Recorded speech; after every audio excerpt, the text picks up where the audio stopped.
예레미야가 1장 12절 말씀입니다.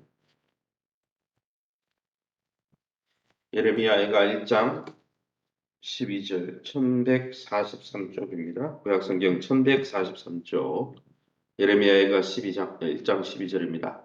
지나가는 모든 사람들이여 너희에게는 관계가 없는가? 나의 고통과 같은 고통이 있는가 볼지어다. 여호와께서 그의 진노의 날에 나를 괴롭게 하신 것이로다. 14절 내 죄악의 멍에를 그의 손으로 묶고 얽어 내 목에 올리사 내 힘을 피곤하게 하셨으며 내가 감당할 수 없는 자의 손에 주께서 나를 넘기셨도다. 16절 이로 말미암아 내가 우니 내 눈에 눈물이 물같이 흘러내리며 나를 위로하여 내 생명을 회복시켜 줄 자가 멀리 떠났음이로다. 원수들이 이김에 내 자녀들이 외롭도다. 18절 여호와는 의로우시도다. 그러나 내가 그의 명령을 거역하였도다. 너희 모든 백성들아 내 말을 듣고 내 고통을 볼지어다. 나의 처녀들과 나의 청년들이 사로잡혀 갔도다. 21절 그들이 내가 탄식하는 것을 들었으나 나를 위로하는 자가 없으며 나의 모든 원수들은 내가 재난당하는 것을 듣고 주께서 이렇게 행하신 것을 기뻐하나이다. 그러나 주께서 그 선포하신 나를 이르게 하셨어. 그들이 나와 같이 되게 하소서. 아멘. 오늘은 예레미야가 1장 12절에서 22절 말씀 가지고 여호와여 돌아보옵소서라는 제목으로 말씀을 함께 나누기 원합니다. 우리가 오늘 살피는 예레미야가 1장 12절에서 22절 이 10절의 주어는 나입니다. 계속 나는 1인칭 표현이 되어 있죠. 즉 예레미야 선지자가 자신과 예루살렘의 처지를 동일시하고 있습니다. 죄악으로 인해 예루살렘 성이 고통당하는 것을 자기가 고통당하고 조롱받고 슬픔받는 것으로 자신의 심정을 토로하고 있는 점. 그것처럼 자신의 운명을 자기 조국과 또 자기가 섬기던 이스라엘 공동체와 동일시하고 있는 거죠.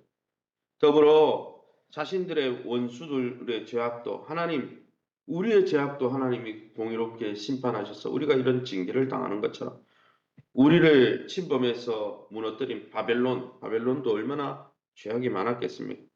그들의 죄악도 하나님 우리처럼 심판해 주옵소서 그렇게 기도하는 장면입니다. 그럼 오늘 이 본문을 통해서 우리가 믿고 의지하는 하나님은 어떤 분이십니까? 12절입니다. 지나가는 모든 사람들이 너에게는 관계가 없는가? 나의 고통과 같은 고통이 있는가 볼지어다. 여호와께서 그의 진노하신 날에 나를 괴롭게 하신 것이로다. 지나가는 사람에게 눈물로 자기의 고통을 호소하고 동정을 구할 정도로 하나님의 백성인 이스라엘이 괴로움을 겪도록 하나님은 허락하셨다라고 말씀하고 있습니다. 13절을 읽어보면 불에 뼈가 바스라지게 하셨고 종일 동안 심한 아픔을 겪게 하셨다고 시적인 표현을 통해서 이스라엘의 심판이 얼마나 심각했는지를 보여주고 있는 것이죠.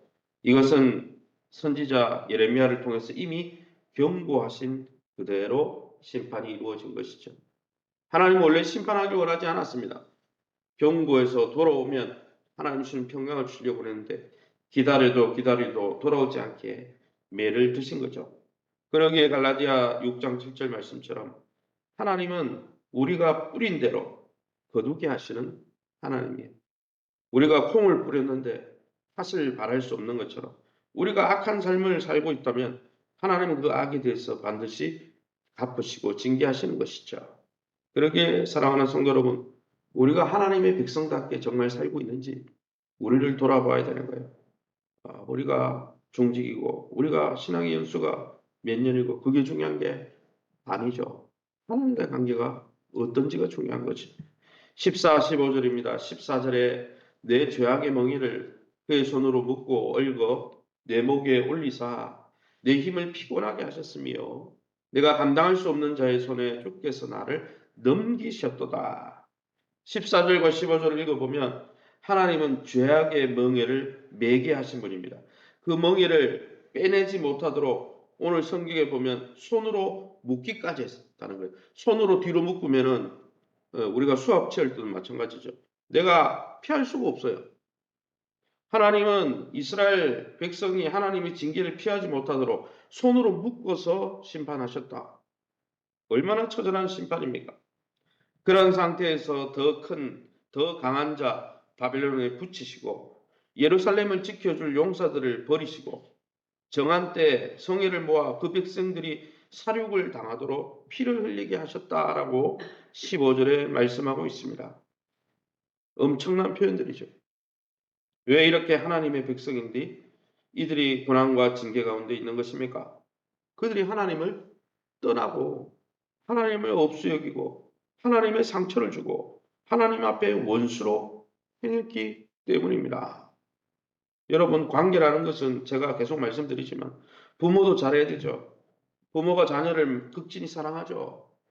그러나 부모로 대우하지 않고 부모에게 반항하고 부모를 거역하고 계속 부모의 원수를 하려고 그러고 그러면 그 관계가 유지가 될 수 있겠습니까? 계속 자녀가 그렇게 나갑니다. 그 관계는 유지가 될 수 없는 거예요. 부모가 잘하는 만큼 자녀도 부모의 사랑만큼은 아니더라도 맞추어 가야 되는 거죠. 하나님과의 관계도 일방통행이라는 것은 없는 것입니다. 그래서 언약이라고 말하는 이유가 언약이란 말은 결혼 관계를 이야기하는 결혼 언약이 대표적인 언약입니다. 결혼 관계를 생각해 보시죠. 쌍방에 대해서 요즘은 주례가 없지만 주례할 때 뭘 권면합니까? 남편에게만 권면 안 합니다. 남자에게는. 여자에게도 이렇게 살겠느냐 권면하죠. 그 관계가 서로 지켜질 때 관계가 유지되는 거예요. 사랑하는 성도 여러분, 저와 여러분은 고통의 멍에가 되기 전에 하나님과 관계가 깨어진 부분은 없습니까? 그것을 돌아보고 우리 삶을 하나님의 고통의 멍에를 매기 전에 돌아서고 하나님의 참 백성으로 이 땅에서 참 하나님 주신 평강을 누리시기를 예수 이름으로 축원합니다. 우리에게 주시는 그러면 이 본문을 통해서 우리에게 주시는 교훈이 무엇입니까? 16절입니다. 이로 말미암아 내가 운이 내 눈에 눈물이 물같이 흘러내리며 나를 위로하여 내 생명을 회복시켜 줄 자가 멀리 떠났음이로다. 원수들이 이김에 내 자녀들이 외롭도다. 16, 17절을 읽어보면 참 위로사이신 하나님을 버린 이 남유다 백성들은 이 패망을 위로해 줄 자가 없다라는 거예요. 진짜 위로자를 차버렸기 때문에 그 하나님이 떠나버렸기 때문에 제일 무서운 게 뭔지 아세요? 하나님이 우리를 떠나버리는 거예요. 더 이상 하나님이 우리의 삶에 관여하지 않는 것이다. 임마누엘의 진짜 복인 거죠. 그래서 내 눈에 눈물이 물같이 흐르고 또 손을 내밀었으나 돌아오는 것은 강한 원수들의 파멸과 혐오뿐이었습니다. 여러분, 세상이 우리를 도와줄 것 같지만 세상은 우리가 많은 것을 소유하고 높은 자리에 있을 때나 친구인 것처럼 그렇게 하는 거지. 많이 갖고 있던 것, 건강, 또 재물, 높은 자리 다 잃어버리면요. 힘이 없어지면 언제든지 세상은 우리의 대적이 될 수 있는 것이죠. 진짜 피난처, 진짜 우리의 친구, 위로자는 하나님밖에 없는 거예요. 그러기에 그 하나님과 관계를 회복하고 하나님 안에서 참 평강을 누리시기를 예수 이름으로 축원합니다. 18절입니다. 18절 말씀에 여호와는 의로우시도다. 그러나 내가 그의 명령을 거역하였도다. 너희 모든 백성들아 내 말을 듣고 내 고통을 볼지어다. 나의 처녀들과 나의 청년들이 사로잡혀 갔도다. 선지자는 이 같은 심판을 내린 하나님이 어떻다고요? 의롭다고 했어요. 이게 진짜 신앙이에요. 하나님 나한테 좋은 거 줄 때만 좋다 하는 게 아니고 하나님이 정당하게 공평하게 심판한 거 아닙니까? 이 공경은 이 고난은 여호와의 명령을 어긴 자들에게 당연한 결과죠. 계속 돌아오라고 했는데 돌아오지 않았기 때문에 하나님의 매를 드신 것을 그거 왜 그렇게 매듭냐고 그러면 그 사람 아직 못 깨달은 거예요. 처녀와 소년들이 잡혀갔습니다. 성중에 먹을 것이 없어져 버렸어요. 그 모든 상황을 보고 예레미야 선지자는 이렇게 한 게 다 뭐 때문이다? 내 죄악 때문이다. 우리의 죄악 때문이다. 예레미야 선지자는 의롭게 살았잖아요. 그러나 공동체와 운명을 같이 하면서 이게 내 죄악 때문이다. 하나님의 의로우심을 반영하고 있습니다.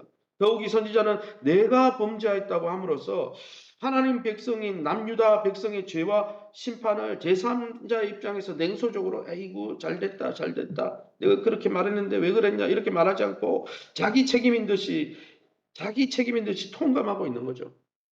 이게 진짜 선지자의 모습이죠. 사랑하는 성도 여러분, 달갑지 않은 하나님의 처분에, 그래서 그 하나님의 처분 때문에 일어난 우리의 고난에 대해서 어떻게 반응하고 있습니까? 하나님, 내가 정말 하나님이 그렇게 징계할 수밖에 없는 그런 삶을 살았습니다. 이렇게 시인하는 사람은요, 회개하고 돌아설 기회가 주어지지만은 왜 하나님이 이렇게 나에게 하냐고. 자기가 산 삶을 하나도 돌아보지 않고 그렇게 하는 사람은 더 큰 고난이 있을 뿐인 것이죠. 마지막으로 21절 말씀입니다. 그들이 내가 탄식하는 것을 들었으나 나를 위로하는 자가 없으며 나의 모든 원수들은 내가 재난당하는 것을 듣고 주께서 이렇게 행하신 것을 기뻐하나이다. 그러나 주께서 그 선포하신 나를 이르게 하셔서 그들이 나와 같게 되게 하소서. 무슨 말입니까? 자기의 죄악을 인정합니다. 그래서 어떻게 합니까? 하나님 이 땅을 긍휼히 여겨달라고 우리가 하나님의 징계를 받을 만큼 악한 자였다고 고백하면서 하나님 그렇지만 하나님 긍휼히 여겨주셔서 우리를 회복시켜달라고 하나님과의 관계가 회복되게 해달라고 기도하는 거죠. 그러면서 뭘 이야기합니까? 우리를 짓밟았던 원수를 동시에 심판해 달라. 그렇게 기도하는 거죠. 하나님의 심판 중에 하나님이 징계하는 중에 이처럼 자신의 죄악과 하나님의 공의로운 심판을 인정하고 회개한 자에게는 심판이 끝이 아닙니다. 하나님이 하나님의 때에 그들을 구원하시고 그들을 짓밟았던 원수를 대신 갚아주시는 구원과 심판의 은혜가 있다는 것이죠. 그러기에 사랑하는 성도 여러분, 우리의 삶 속에 우리의 죄악으로 인해서 하나님이 심판과 채찍을 드셔서 우리 가운데 경제적인 고난이든 물질적인 고난이든 건강의 문제든 자녀의 문제든 하나님이 징계하실 때 그 징계를 통해 왜 하나님이 나에게 이렇게 하느냐 원망하는 것이 아니라 우리 삶을 돌아보고 하나님의 그 공의로운 심판 앞에 하나님의 공의롭다고 인정하면서 애통해하는 자가 복이 있나니 저희가 위로를 받을 것이라고 했잖아요. 진짜 성도의 복은 무엇입니까? 죄를 해서 하나님이 징계하실 때 그 죄로 아파하고 눈물을 흘리면서 그 죄악의 심각성을 하나님 앞에 시인하고 돌아서는 자가 위로를 받고 그것이 그 사에게 진짜 기회가 다시 주어지는 그것이 진짜 성도의 복이고 그것이 진짜 그리스도인의 삶이라는 것이죠. 그러기에 저와 여러분이 하나님의 말씀 앞에서 성령의 인도 가운데 우리 자신이 하나님 앞에 바로 살고 있는지 우리 자신을 돌아보면서 하나님과 관계를 바로 회복함으로 진짜 복을 누리시기를 예수 이름으로 축원합니다. 시간 우리 합심해서 기도하기 원합니다. 우리의 죄로 인해 하나님의 심판과 채찍을 달게 받고 우리가 정말 하나님이 우리를 징계할 수밖에 없는 죄악을 우리가 살피고 하나님 앞에 참으로 회개하고 돌아가 하나님의 참 위로를 받는 복된 우리의 삶 되게 도와주옵소서. 이 땅에서 하나님 나라를 누리고 경험하며 선포하는 교회 될 수 있도록 세우신 교회와 좋은 관계를 맺고 교회와 함께 성장할 수 있도록 우리 황충모 집사님, 김경희 성도님 자녀, 모현정 성도님의 오른손 발목 인대를 위해서 또 우리 자녀들, 우리 취업을 앞두고 있는 우리 이예진 내년 2월에 회계사 시험을 친다고 합니다. 정주한 우리 학생 고3 수능생을 위해서 기도해 주시기 바랍니다. 우리 자녀들의 믿음을 놓고 기도해 주시고 우리 기업을 놓고 기도하겠습니다. 우리 합심해서 기도합니다.